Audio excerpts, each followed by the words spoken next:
The Axial SCX24 B-17 Betty was a unique looking limited release truck that I'd love to get my hands on. Unfortunately, a new inbox Betty costs much more than I'm willing to pay. The good news is that Axial sells a clear body kit for this truck so you can build your own.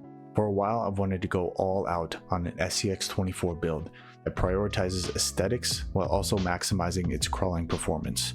So I decided to build a custom version of the Betty. In this video, I'll take you through everything I've done with this truck so far. The main inspiration for this build came to me when I saw this photo on the RC4Wheel Drive website.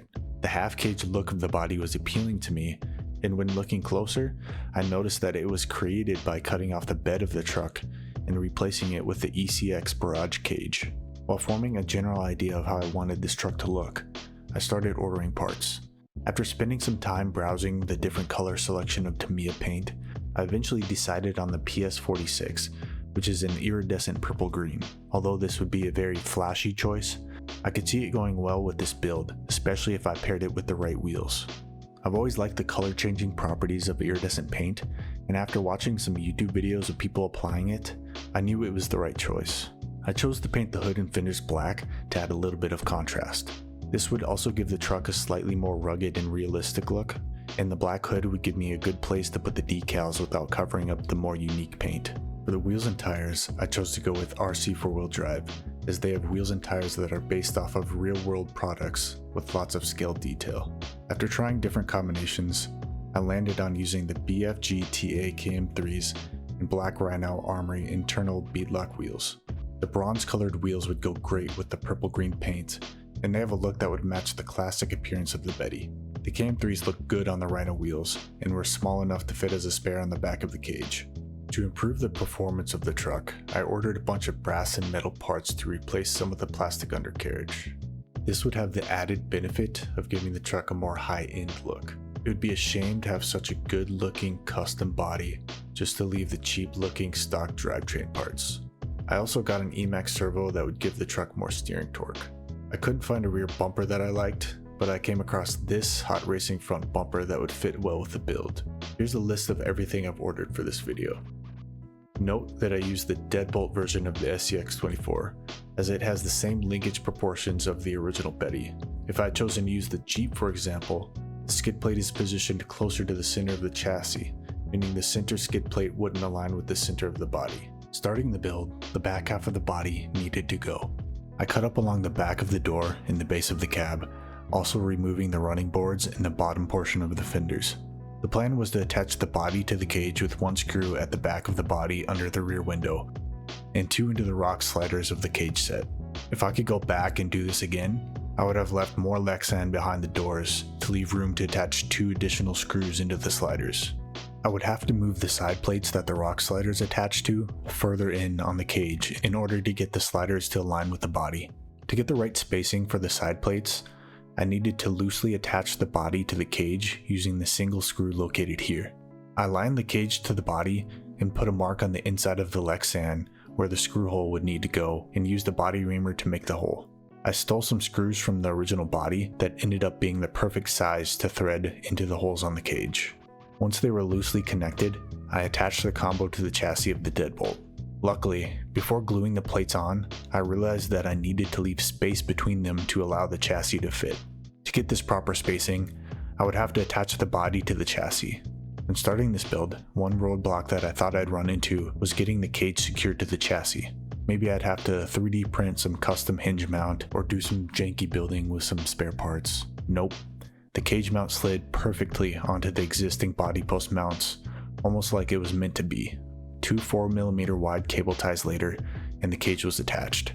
And the cherry on top, the body could still be hinged open. Back to attaching the side plates, the perfect spacing was to have them up against the side of the chassis and pushed up against the front of the cage. I used a small amount of super glue to secure the plates and left them overnight to let the glue set. Once the glue set, I aligned the sliders on the side of the body and marked where the holes needed to be. I punched out the two holes and then secured the rock sliders on the side of the body using the deadbolt screws. Now that the body and cage were connected, I realized that there was excess Lexan hanging below the sliders. I trimmed this off, also cutting a bit more of the fenders to match this new cut. I didn't realize that I hadn't cut enough Lexan off the side until after I had painted and reattached the body. Not a big deal as it's hardly noticeable, but it's something that bugs me a bit. I removed the body from the cage and washed the inside of it to get it ready for painting. This would wash away anything that would hinder the paint from adhering properly. I then let it air dry. If I had used something to wipe the body dry, I would have risked leaving behind the lint that would get trapped under the paint. Once the body was dry, I masked it off. To apply this iridescent paint, I'd put on a few coats and then back it with black. Since I wanted the hood and fenders to be black, I would have to mask them from the bottom and then remove the tape when it was time to apply the black paint. Although you can buy specialized tape for this, I just used automotive masking tape. I also applied the window masks that are included with the body, using a penny with light pressure to burnish the edges of the tape, or removed any air bubbles from the edge, preventing any paint from bleeding underneath. Now that it was finally painting time, I took the body to a well-ventilated area to start applying layers of paint. I was excited to see how the iridescent paint would come out. Would it look good like in the pictures I had seen online, or would it disappoint? Only one way to find out. With the first layer, it almost looked like I hadn't applied any paint. When applying the layers, I made sure to use very even, light coats. It's also important to let the paint dry before applying each coat. I sped up the drying process by using a hairdryer on its low heat setting. After applying the recommended 4 coats, the iridescent paint was still pretty transparent. Now it was time to back the layers with some black and hopefully get this iridescent paint to come to life. I used the tip of an X-Acto knife to remove the masking from the hood and the fenders. The masking on the hood came off perfectly, but when removing the mask on the fenders, the tape ended up pulling up some of the plastic covering on the outside of the body. Damn. I replaced this with some masking tape and noted to avoid wrapping my mask onto the outside of the body in the future. Even after the first coat of black, the iridescent paint really popped and was starting to look like how I had hoped. It was interesting to watch the body go from being almost transparent to a nice shade of purple and green, even though I was applying black paint. After a handful of coats, I was satisfied with how the paint looked, and it was time to hit the outside of the body. To give the hood and fenders a less glossy black finish, I wanted to add paint to the outside of the body. Using an X-Acto knife in very light pressure, I cut the plastic covering off the top of the body around the fenders and hood. I then added a few coats of black to the top of the body. You might be wondering why I went to the effort of painting the inside of the hood and fenders if I was going to paint them on the outside anyway. This is simply to prevent iridescent paint from showing through if the body gets scratched. Once the last coat dried, it was time to reveal the finished paint job. I was super satisfied with how the iridescent paint came out, and it looked even better in person. I was questioning my decision to paint the hood black, but I knew it would probably look better once I had the decals applied. There was a very small amount of black paint that bled under the masking in a couple spots, but overall, I was pretty satisfied with the results. After spending some time admiring the newly painted body, I applied some of the decals included with the body. I only used a handful of stickers, mainly the important ones like the headlights and windows, but I also wanted to add some purely aesthetic decals to the hood. I was debating adding some small logo stickers on the side of the hood to mimic sponsors, with a smaller Betty sticker on the right side, but instead decided to use a single large sticker on the hood. I only wanted the decal on the hood, so I centered it and cut off the excess. With the decal on, I liked the visual separation that the black hood created, and any regret that I had disappeared.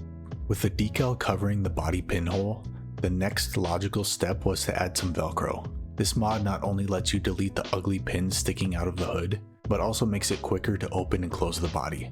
After using flush cutters to cut off the little body pin nub, I removed the body post and used a sheet of 60 grit sandpaper to sand down the raised portion of the body post. This would allow for a larger, flatter surface for the Velcro to adhere to.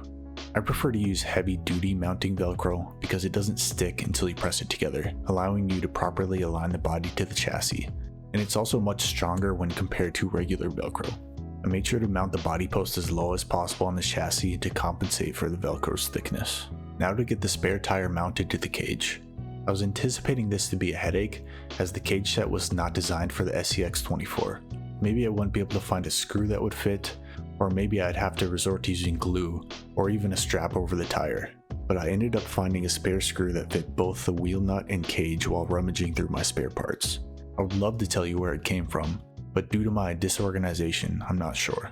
After cutting the head off the screw, I threaded one end into the tire mount on the cage, slipped on the tire, and secured the wheel nut. With this connection, the tire was pretty secure, and I would still be able to remove it if necessary. The build was going together so much easier than I had anticipated, and it started to seem like this cage combo was meant to be. Now that the body was put together, it was time to start adding the performance mods. I started on the front axle by getting it removed.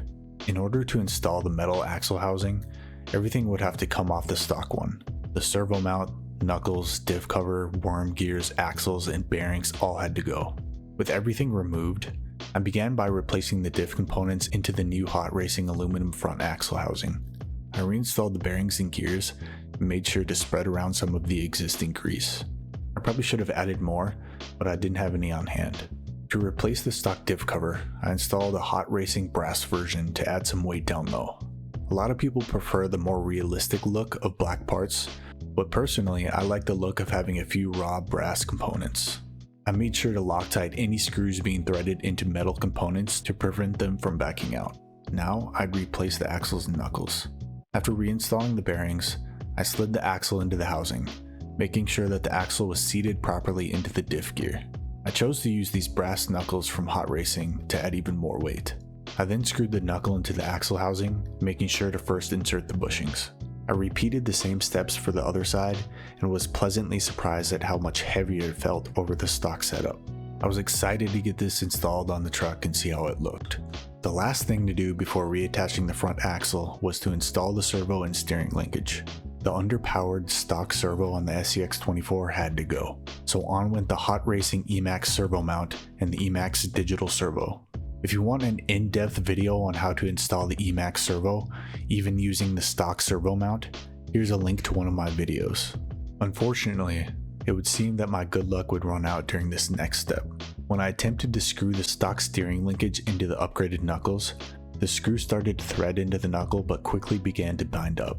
Thinking that the screw was binding from the friction of the brass threads, I applied a bit more force and the screw snapped off inside of the knuckle. It turns out that at some point along the production of the SCX24, the steering linkage screws were changed to have coarser, deeper threads. When this change was made, part manufacturers updated their steering knuckles to include replacement ball head screws that would fit properly. When I ordered the knuckles from Horizon Hobby, they must have sent me an old, unupdated set. Not knowing this, I contacted Hot Racing customer support and they explained this to me and agreed to replace the parts at no cost to me. I appreciated that Hot Racing was willing to replace the parts even though the error wasn't on their end, and I'll make sure to remember their great customer service when shopping for parts in the future. With the screws broken off inside of them, brass knuckles are now unusable, so I removed them, reinstalled the stock ones, and finished attaching the steering linkage. Now that the front axle was finished, I reattached it to the truck and plugged in the new servo. Although it was missing a couple of the upgraded parts, the truck had a noticeable amount of extra weight down low, and the new parts gave the truck the high-end appearance I was looking for. I repeated the process for the rear axle, luckily avoiding any breakages this time around. One upgrade that I failed to mention was the brass wheel hubs. Although these add a very minimal amount of weight and are probably pointless for most people, I installed these because, as I said earlier, I wanted to go all out on this build. These were very hard to fit into the metal RC 4-wheel drive wheels, so I probably should have applied a small amount of grease to help them slide in, but I never planned on removing them, so it wasn't an issue for me. Finally, before I went to test drive the truck, I realized that I would have to modify how the battery was mounted. Luckily, it was as simple as cutting off the notch on the end of the battery mount and securing the battery sideways using a spare FPV battery strap.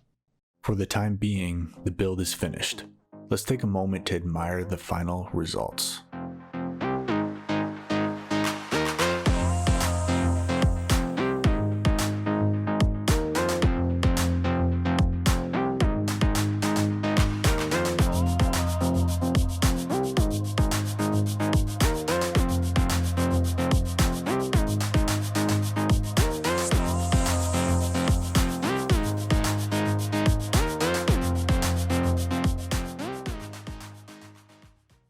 My favorite aspect of this hobby are all of the customization and modification possibilities.